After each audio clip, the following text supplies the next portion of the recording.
बातों में हमको पढ़ना नहीं है। हम तो जिस ग्रंथ की कथा कह रहे हैं उसके टीकाकार के प्रमाण का आश्रय लेकर निवेदन कर रहे हैं। प्रियादास जी ने लिखा है,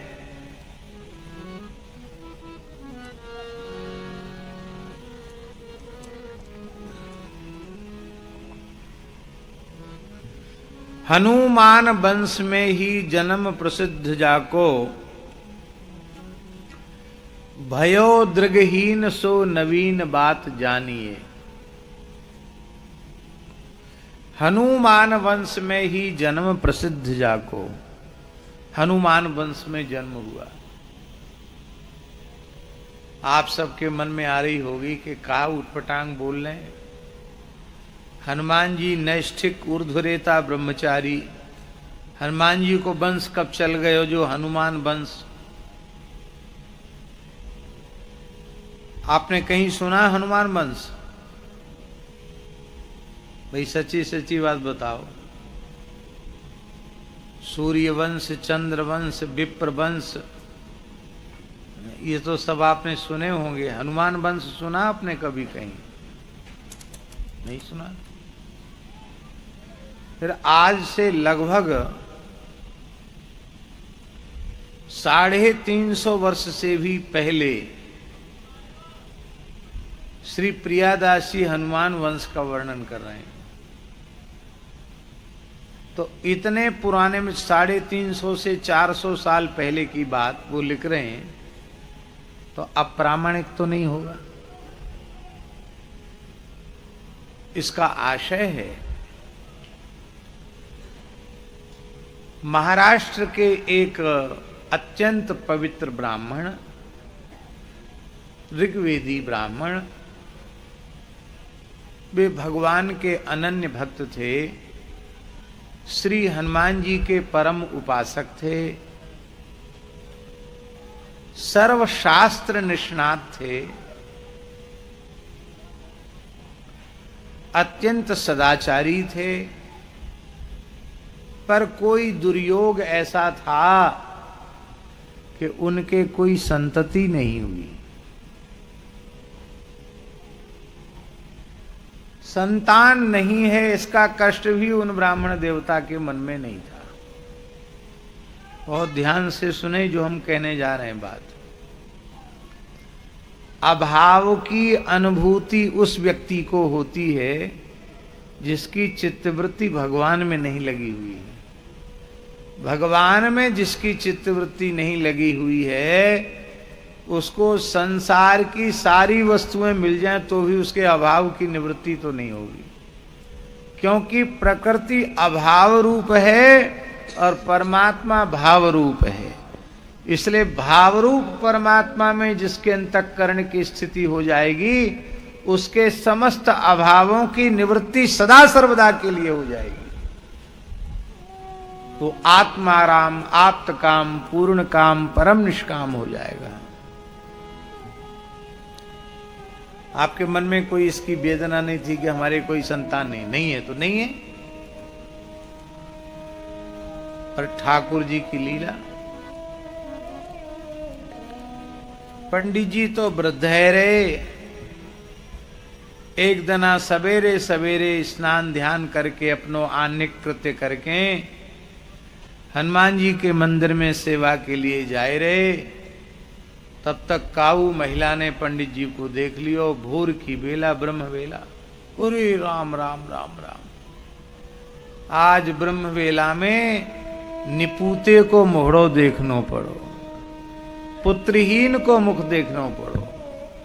पतो नहीं आज को दिन कैसो जाएगा। कभी कभी कोई बात लग जाती है। तो उन पंडित जी को बात लग गई कि हम इतने बुरे है गए पुत्र न होने के कारण कि हमारा मुंह देख करके लोग अशुभ मानते हैं, असगुन मानते हैं। बड़े दुखी हो गए। हनुमान जी की सेवा में पहुंचे तो हनुमान जी से उनका साक्षात्कार था। हनुमान जी ने कहा, पंडित जी आप सदा प्रसन्न रहते थे, आत्म संतुष्ट रहते थे, आज आप दुखी क्यों हैं? तो सारी बात पंडित जी ने बता दी। तब हनुमान जी ने कहा कि तुम्हारे प्रारब्ध में तो पुत्र का योग नहीं है, लेकिन तुम मेरे अनन्य निष्काम सेवक हो, मैं तुम्हें पुत्रवान होने का वर देता हूं। मेरी कृपा से तुम्हारे पुत्र होगा और तुम्हारे वंश में आगे चलकर एक महान भक्त उत्पन्न होगा। ये आशीर्वाद श्री हनुमान जी ने उन ब्राह्मण देवता को दिया।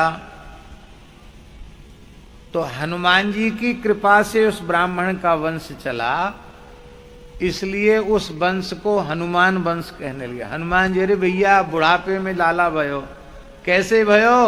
बोले हनुमान जी की, ये तो हनुमान जी की दया से वंश चलो। तो हनुमान जी की कृपा से, हनुमान जी के आशीर्वाद से वंश चलने के कारण उसको हनुमान वंश कहा जाने लगा। और उसी वंश में श्री नाभाजी प्रकट हुए। जब इनका जन्म हुआ उस समय घोर अकाल था। जब ये मात्र 5 वर्ष के थे उस समय इनके यहां घोर अकाल पड़ा। भीषण अकाल के कारण पशु पक्षी भी प्राण त्यागने लगे, देश वीरान होने लग गया। उसी समय आपके पिताजी भी भगवत धाम प्रयाण कर गए और अपने एकमात्र पुत्र जो जन्मांध है उसकी रक्षा के लिए माता, विचार माता ने किया कि चलें, कहीं आगे चलें जहां सुभिक्ष हो, वहां मेरा और मेरे पुत्र का पालन हो जाएगा। माता आगे बढ़ी कि माता भी मार्ग में घनघोर वन में पंचत्व को प्राप्त हो गई। मां की भी मृत्यु हो गई। अब अकेला 5 वर्ष का बालक जंगल में बैठा हुआ है। महापुरुषों का जीवन होता बड़ा विचित्र है, बड़ा विलक्षण जीवन होता। तुलसीदास जी का जीवन देखो, बाल्यकाल कितना संघर्षमय है, कितना कष्टमय है। ऐसी नाभाजी का बाल्यकाल देखो, पिताजी का सुख, पिताजी चले गए, छोड़ के अकाल आंच माता बन छोड़ गई। वन छोड़ गई का यह अर्थ करना ठीक नहीं कि वो वन में छोड़ के चलेगी। भला अपनी माँ अपने एकमात्र पुत्र को जिसके पालन के लिए वो अन्यत्र कहीं जाना चाहती, वो छोड़ के जंगल में कैसे जा सकती है? वन छोड़ गई, कहां गई? भगवान के पास चली गई, उसकी भी मृत्यु हो गई। उस समय की बात है आचार्य जी, हरिद्वार का कुंभ था और उस कुंभ में भारतवर्ष के सभी साधु संत स्नान करके पुण्य लाभ करके अपने अपने मठों की ओर जा रहे थे। और उसी समय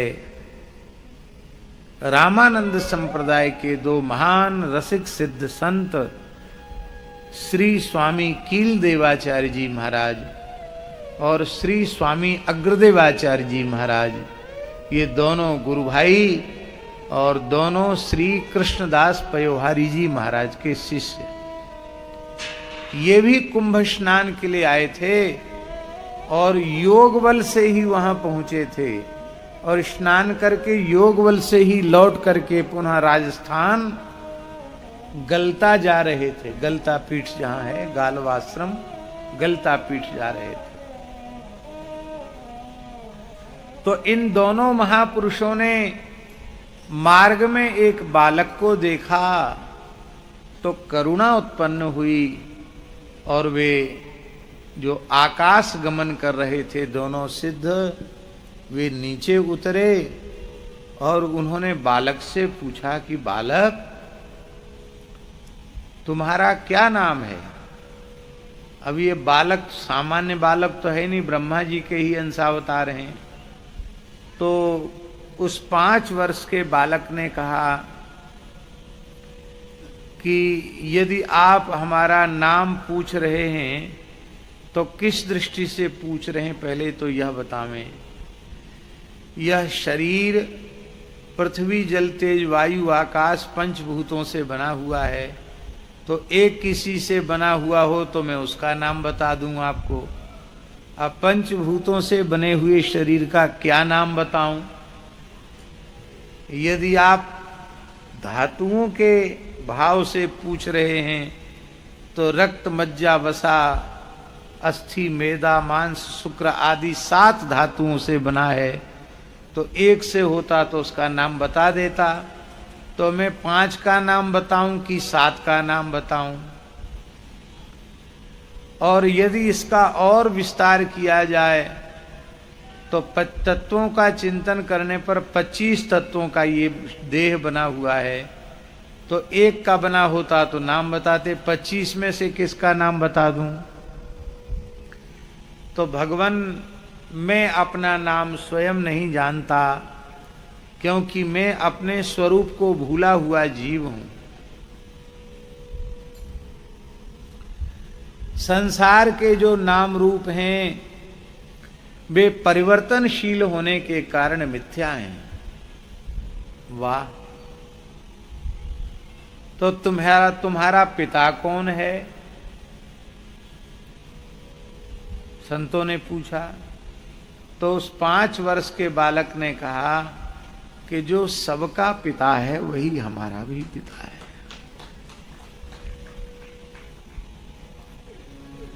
तुम्हारी माता का परिचय? बोले जो सबकी माता है, सबका पालन पोषण करता है परमात्मा, वही हमारी माता है।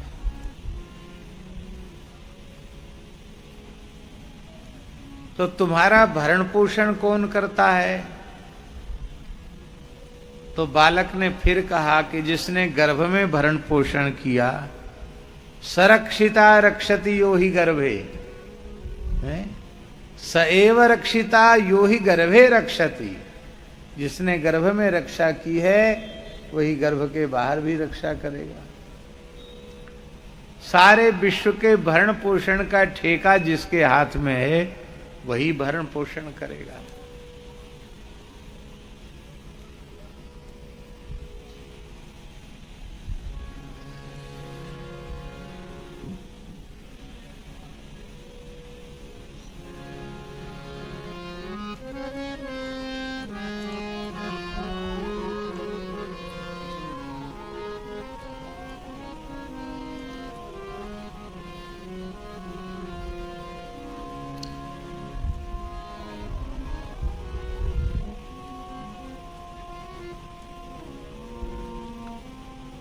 समझ गए? ये सर्वथा असामान्य बालक है।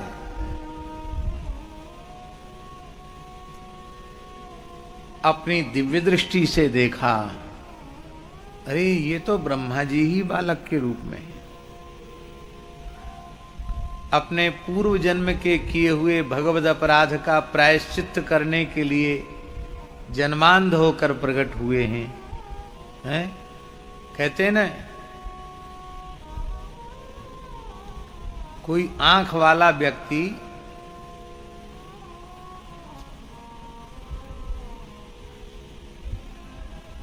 ऐसा कुछ कर दे, किसी ग्रंथ को लांघ जाए, किसी कलश को लांघ जाए, तुलसी को लांघ जाए, बिल्वपत्र को लांघ जाए, तो आचार्य डांट कर कहते, अंधे हो क्या? वो अंधा तो नहीं है। आंख वाले को अंधा क्यों कहा गया? भाई आंख होती इसलिए है कि दृष्टि पूतम न्यसेत पादम, दृष्टि से पहले भूमि को देख लो तब पैर रखो। तो तुम आंख वाले होकर कुछ भी लांघे चले जा रहे हो, किसी पर भी पैर रख के चले जा रहे हो, तो उसको कहा जाता क्या तुम अंधे हो? तो तेने ब्रह्म हृदय आदि कवये मुह्यन्ति यत् सूरयः, जिनको मैंने हृदय के संकल्प से वेद ज्ञान प्रदान किया, वो वेद ज्ञान संपन्न ब्रह्मा जी सामान्य अज्ञानियों की तरह अंधे की तरह लीला कर रहे हैं। नेत्रवान माने ज्ञानवान और नेत्रहीन माने ज्ञानहीन, इसलिए नेत्रहीन होकर के प्रकट हुए। तब प्रियादास जी कहते हैं, बड़े सिद्ध जल ले कमंडल सो सींचे, नैन बड़े सिद्ध जल ले कमंडल सो सींचे, नैन चैन भयो चख जोरी को निहारी, हाँ मन भयो चैन चख जोरी को निहारी, हाँ चैन भयो खुले चख जोरी को निहारी।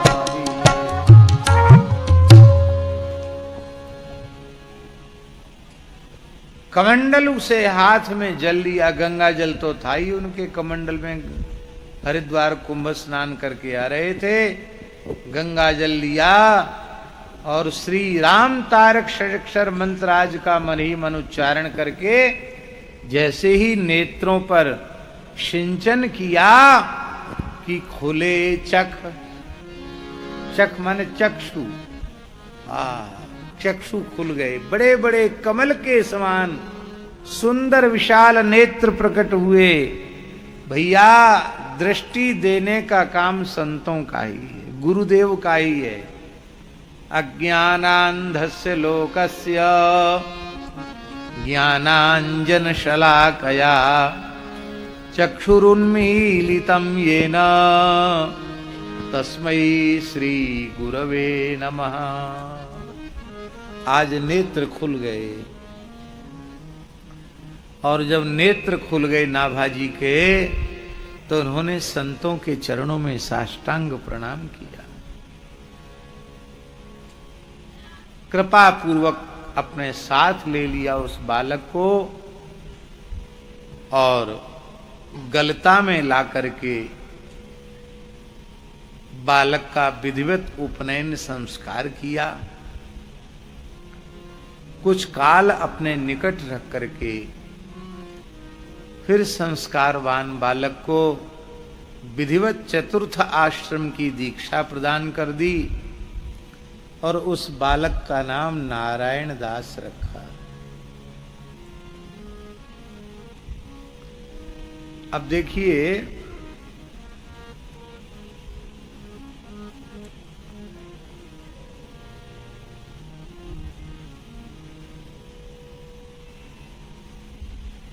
श्री आदि शंकराचार्य भगवान ने सन्यास किस आयु में लिया?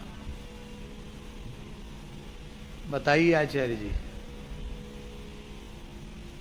5 वर्ष की आयु में तो गृह त्याग किया, 9 वर्ष की आयु में सन्यास ले लिया।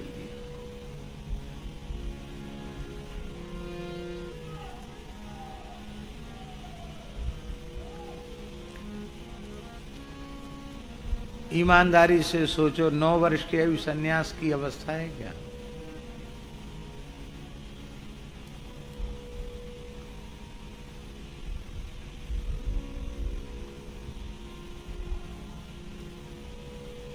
नहीं है ना? लेकिन ये अवस्था का विचार सामान्य जीवों के लिए होता है। जो कारक पुरुष होते हैं, आचार्य कोटि के होते हैं, उनके लिए विचार नहीं होता है। ये व्यवस्थाएं हम लोगों के लिए हैं।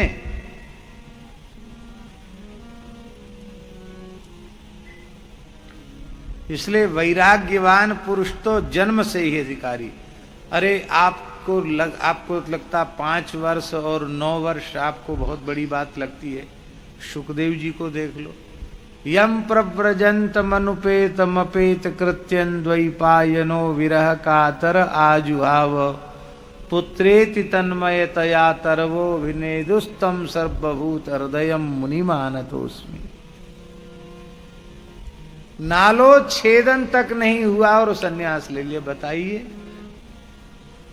इसको कहते हैं विद्वत सन्यास। सन्यास के दो भेद हैं, विविदिशा और विद्वत। विविदिशा सन्यास की विधि है, विद्वत सन्यास तो लिया नहीं जाता, हो जाता है। बोलो भक्तवत्सल भगवान की जय। वहीं विराजो कुर्सी पे।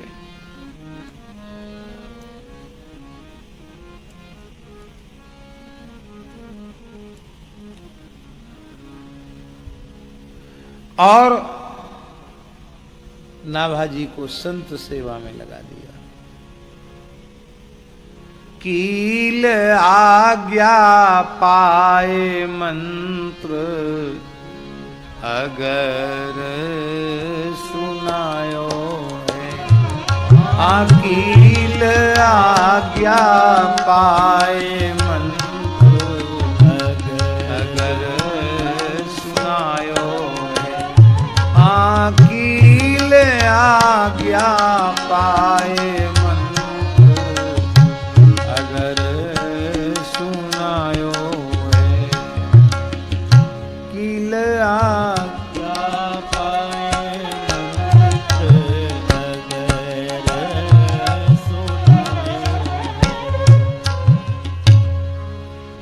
स्वामी कील देवाचार्य जी की आज्ञा से, कील जी बड़े गुरु भाई हैं, उनकी आज्ञा से छोटे गुरु भाई श्री अग्रदेवाचार्य जी ने मंत्र सुना दिया बालक को और नाम रखा नारायण दास।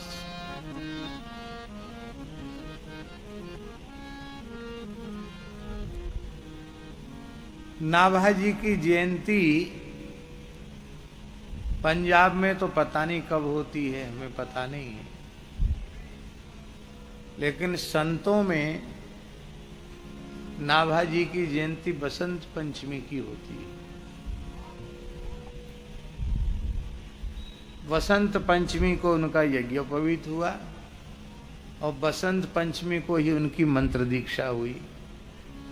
तो वो जन्म तो पता नहीं, 5 वर्ष के थे, पिताजी पहले पधार गए, माता भी अकाल में पधार गई, अनाथ बालक के रूप में मिले हैं। तो मूल उनके शरीर के जन्म की तिथि तो किसी को पता नहीं, किंतु जिस दिन दीक्षा ग्रहण होती है, सन्यास की दीक्षा, उस दिन भी जयंती मानी जाती है। इसलिए संतों की दीक्षा दिवस को भी, चतुर्थाश्रम की दीक्षा दिवस को भी उनकी जयंती के रूप में मनाया जाता है। इसलिए नाभाजी की जयंती बसंत पंचमी को मानी जाती है। इसी बीच में श्री जानकी जी ने प्रकट होकर श्री स्वामी अग्रदेवाचार्य जी महाराज को आज्ञा दी कि अब आप रेवासा विराजो और वहां मेरी नित्य विलास लीला का अनुभव करो, वहीं से रसभक्ति की धारा बहाओ। और श्री अग्रदेवाचार्य जी महाराज, ये कथाएं तो बहुत विस्तृत हैं, हम सूत्रात्मक शैली में कह रहे हैं। गलता से श्री स्वामी अग्रदेवाचार्य जी महाराज अपने पूज्य गुरुदेव कृष्णदास जी पैहारी जी महाराज के सेव्य ठाकुर श्री जानकी नाथ जी को लेकर लगभग 200 गौ माताओं को लेकर कुछ संतों के सहित रेवासा, जहां आजकल है, इस रेवासा की धरती पर आकर अग्रदेवाचार्य जी विराजे। जिस काल में रेवासा में अग्रदेवाचार्य जी महाराज पधारे, उस काल में रेवासा में बंजारे बहुत बड़ी संख्या में थे। बंजारे होते ना राजस्थान में, और माहेश्वरी वैश्य थे वहां उस नगर में, व्यापारी कावरा समुदाय के वैश्य थे। और लाख का काम करने वाले लखेरे थे।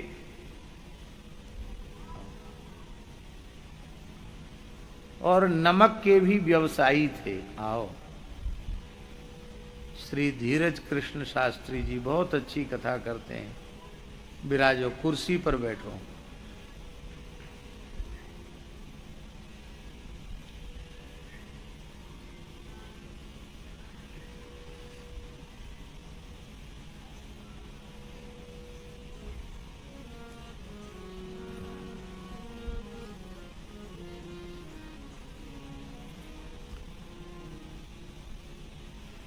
लखेरे, बंजारे, नमक के व्यापारी,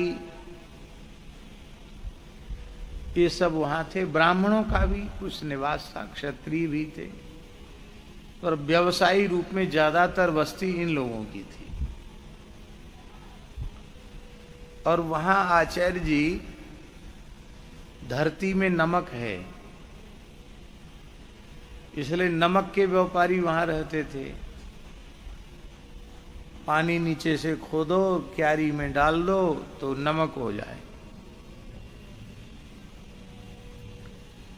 अब आप कल्पना कर सकते कितना खारी पानी होगा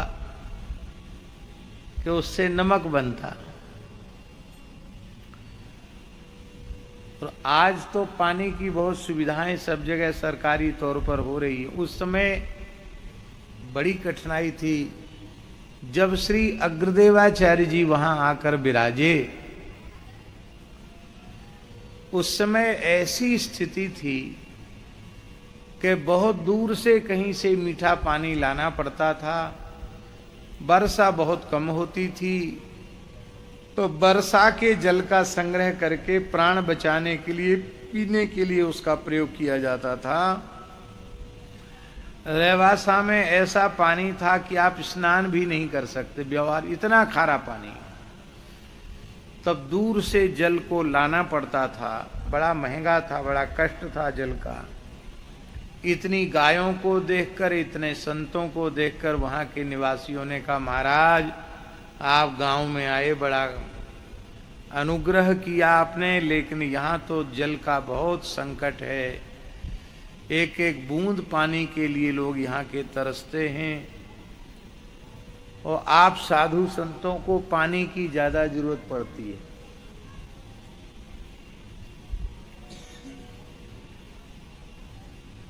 हाँ,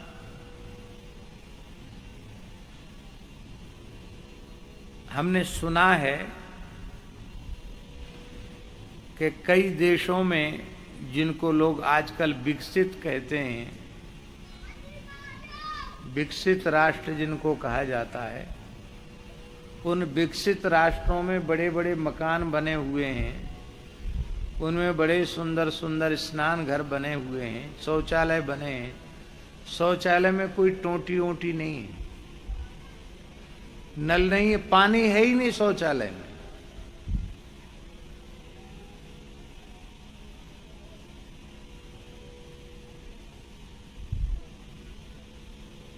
यूरोप के बड़े बड़े देश, इनकी सभ्यता है पानी रखना शौचालय में, देहातीपना है, असभ्यता है। उनके शिक्षित सभ्य होने का प्रमाण कि वहां पानी नहीं होना चाहिए। बढ़िया गलीचा बिछे हुए हैं, पानी का काम नहीं। अपने यहाँ तो कम से कम वो लगा रहता, पीछे से खोल दो, वो भी नहीं। तो स्विच दबाओ, सब भीतर चला जाएगा। कागज से पोंछ लो, डस्टबिन में डाल दो, और सीधे बाथरूम में जाके नहा लो। न सावन का काम, न मिट्टी का काम। और वो पढ़े लिखे माने जाते हैं, विकसित माने जाते हैं।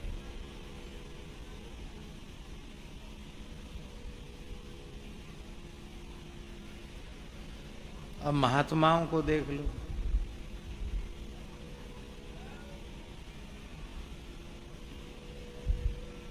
शौचालय में तो पानी बहुत लगता ही है उनको, शौच में शुद्धि में बहुत पानी लगता है, मिट्टी और पानी पर्याप्त लगता है।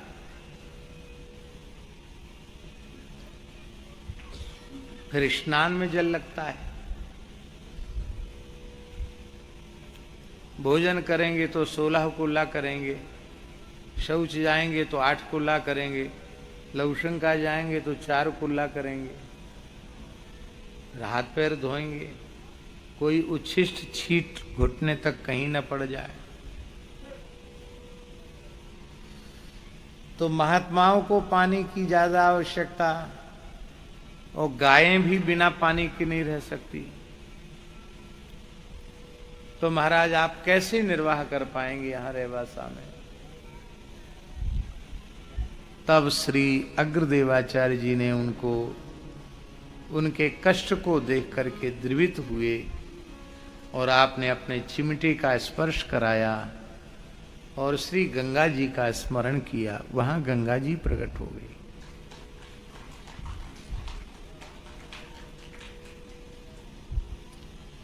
वहां गंगा जी प्रकट हो गई और कहा कि गांव की प्राचीन गांव जहां तक है रेवासा गांव, गांव की सीमा के भीतर नमक नहीं होगा। पहले गांव नमक पर ही गांव था और उनकी वाणी से गांव की सीमा में आज भी नमक नहीं है। वहां पानी निकलता है, पानी निकलने लग गया भूमि से, नमक नहीं है। और गांव की सीमा के थोड़ा बाहर आगे बढ़ो 2-3 किलोमीटर पर तो ठाकुर जी का ही खेत है, उसमें नमक पैदा होता है। केवल रेवासा गांव के रोड के उस पार जाओ तो ऐसा पानी कुल्ला नहीं कर सकते, भीतर जाओ तो खूब नहाओ धो। अब जहां इस समय रेवासा स्थान है, अब तो पुराने कुएं बंद हो गए, नहीं तो कुआं आश्रम के भीतर रेवासा मठ में 7 कुआं और 1 बावड़ी पानी के लिए, 7 कुआं और 1 बावड़ी और 11 चौक का स्थान। चौक होते ना, बाहर से दूर से लगता है कि आश्रम नहीं है, कोई किला है, किले जैसा स्थान। तो जब गंगा जी प्रकट हो गई तो सब के सब श्री अग्रदेवाचार्य जी के चरणों में नतमस्तक हो गए। फिर तो सबने कहा महाराज आप यहीं विराजो, और आप वहां विराजमान हो गए। वहां संत सेवा करने लगे। वहीं आपने श्री नाभा जी को आज्ञा दी।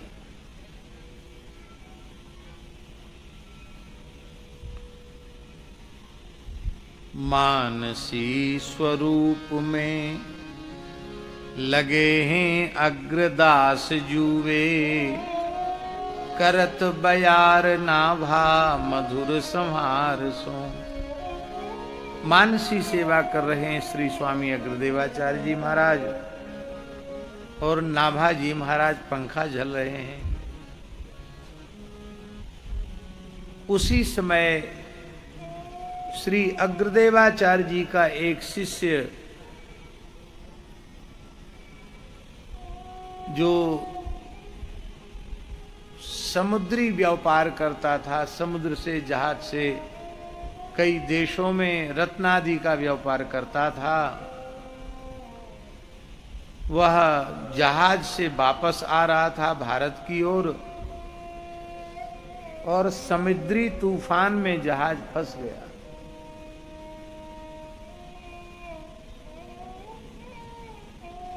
और जब समुद्री तूफान में जहाज फंस गया और जहाज के संचालकों ने कह दिया कि अब जहाज का नियंत्रण हमारे वश में नहीं है।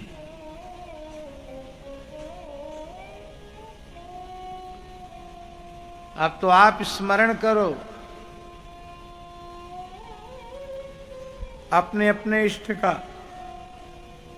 श्री कोकिलावन बिहारिणी बिहारी जी महाराज की जय।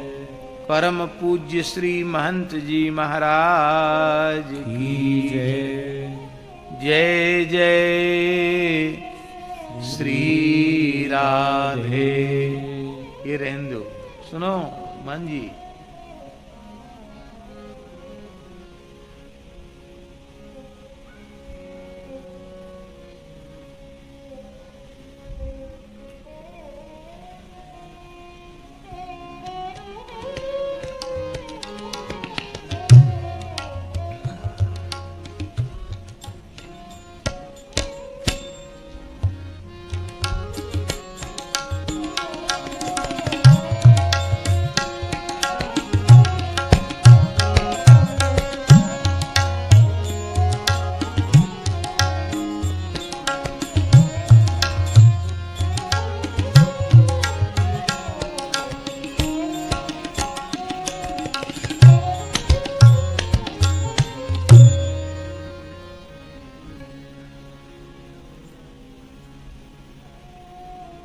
हरि गुरु और संत इनमें भेद नहीं है। जो श्री हरि हैं वही श्री गुरु हैं, और जो श्री हरि गुरु हैं वही संत हैं।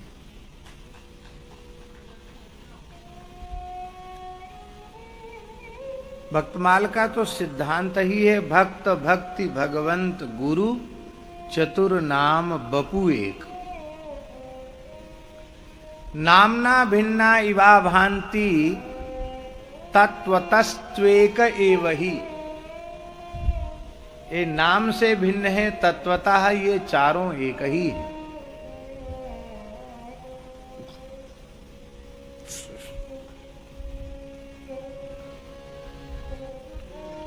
इसलिए भगवान को पुकारने से भी आर्त भक्त की रक्षा होती है, और किसी भाग्यशाली जीव की बुद्धि गुरु तत्व के प्रति यह है कि गुरु जी के रूप में भगवान है। तो जैसे भगवान को पुकारने से रक्षा होती है, ऐसे ही गुरुदेव को पुकारने से भी रक्षा हो जाएगी। इतना ही नहीं, किसी संत को पुकारने से भी रक्षा हो जाएगी, क्योंकि गुरु के रूप में भी भगवान ही हैं, संत के रूप में भी भगवान ही हैं। इसलिए आर्त भाव से पुकारोगे तो रक्षा हो जाएगी।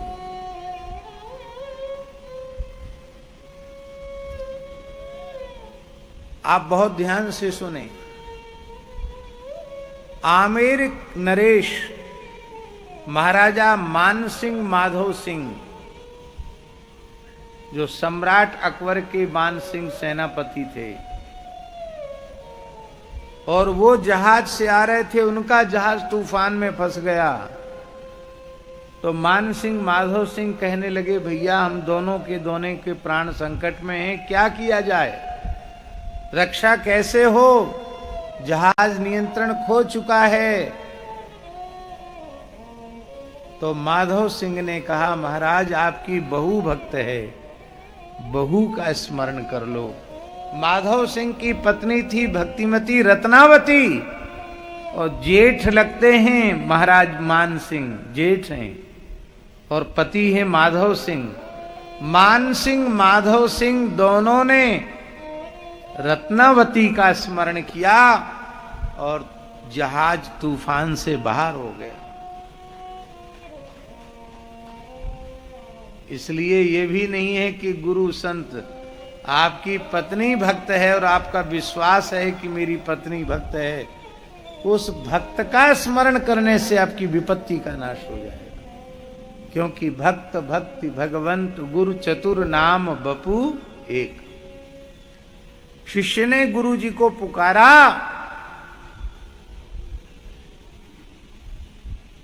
और पुकारते ही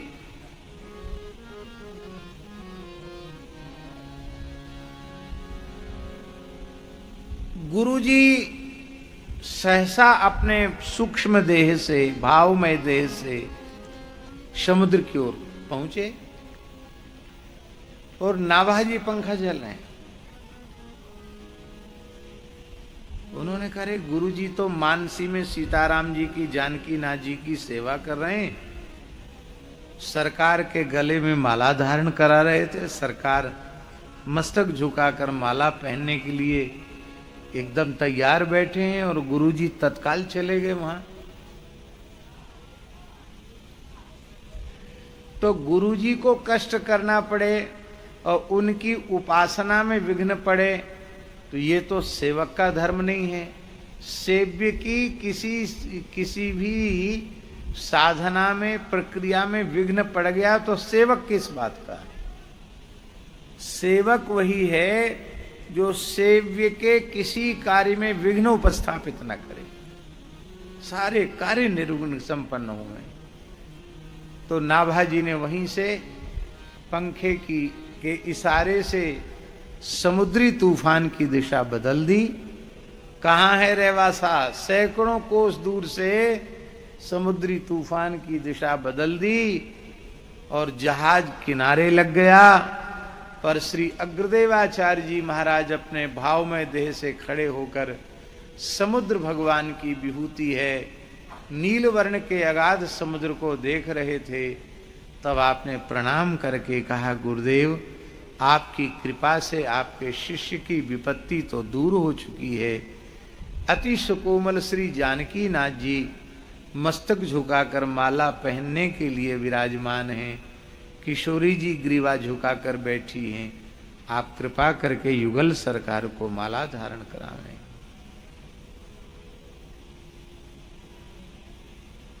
आपने माला धारण कराई,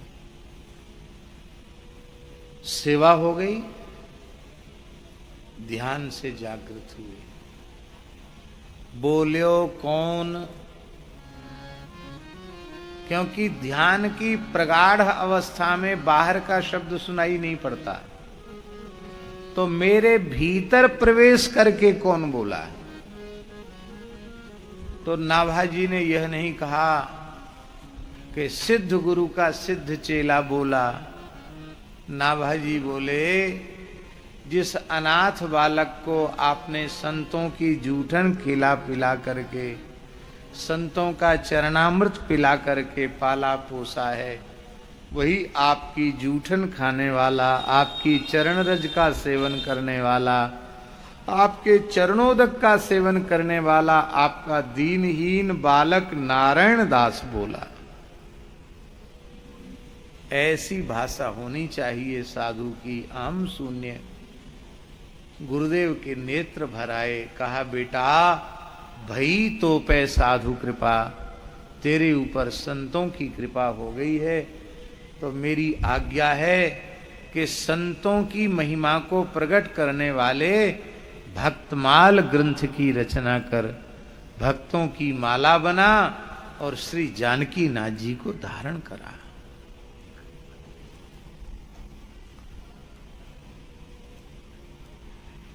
नाभाजी ने कहा, जो आ गया। शिष्य का धर्म क्या है?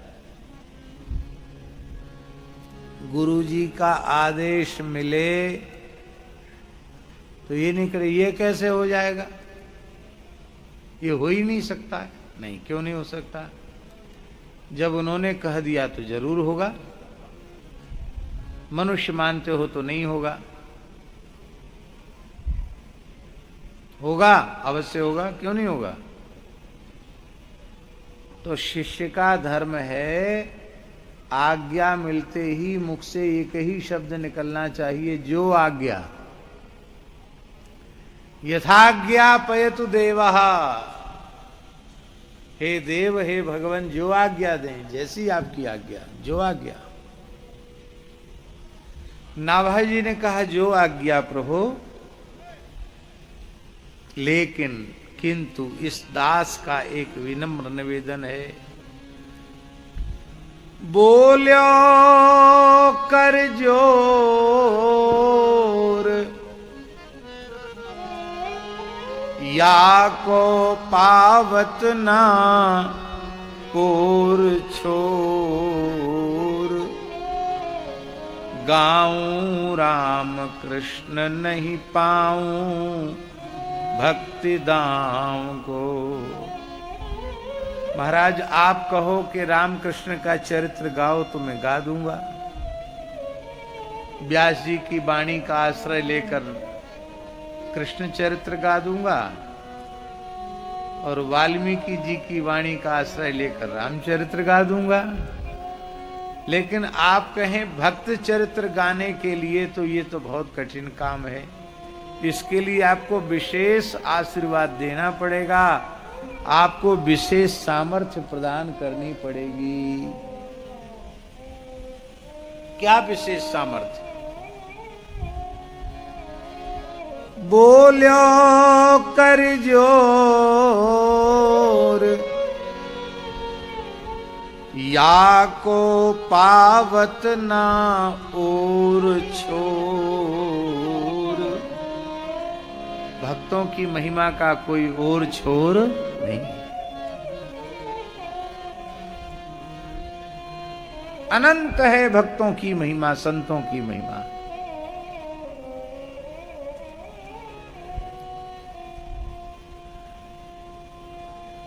इसका पार पाना कठिन नहीं, असंभव है।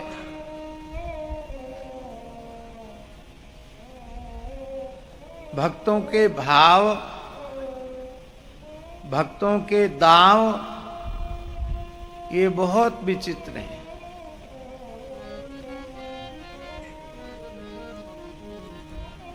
आचार्य जी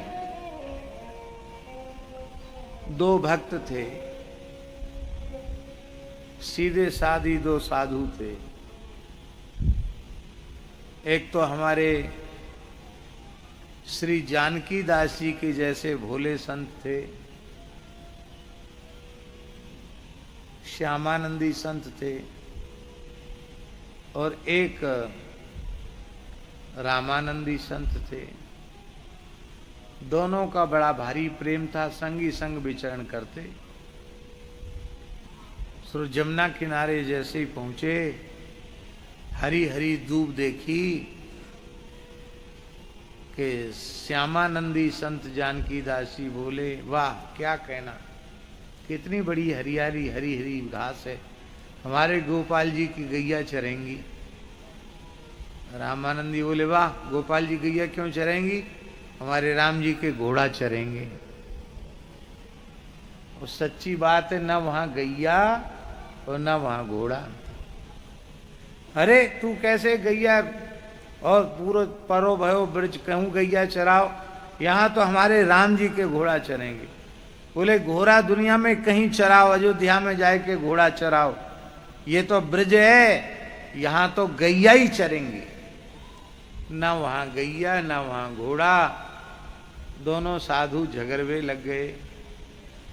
हे बड़े प्रेमी बड़े भावुक संत है, एक साथ राम कृष्ण प्रकट हो गए। बोलो राम कृष्ण भगवान की। अब तो झगड़ा खत्म हो गया। अवध बिहारी और कोकिलावन बिहारी दोनों एक साथ प्रकट हो गए, झगड़ा शांत हो गया। और जब झगड़ा शांत हो गया, बोले भाई झगड़ा क्यों करो।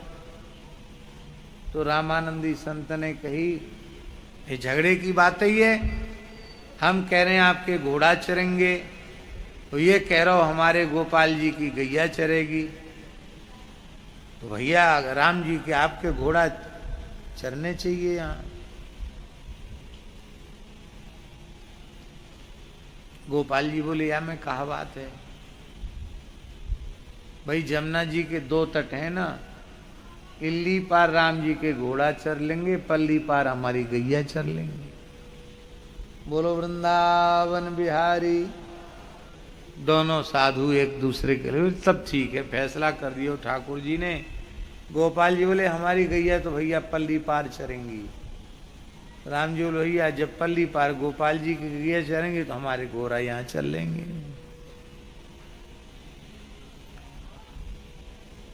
एक विचित्र बात है,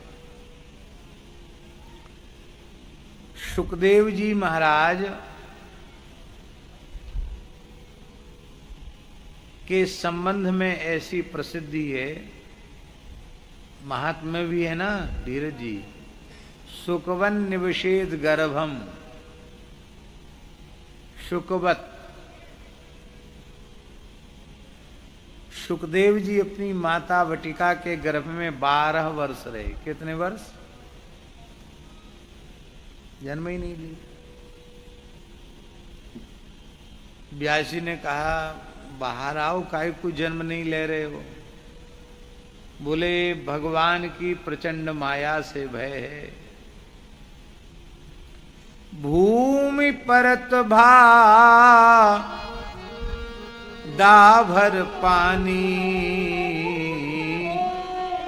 जिम जी वही माया लपटानी। माया से भय है, माया से भय है, इसलिए यही बढ़िया भजन बन रहा है। माया का प्रपंच नहीं है, खूब राम राम हो रहा है, यही ठीक है, गर्भ में ही ठीक है।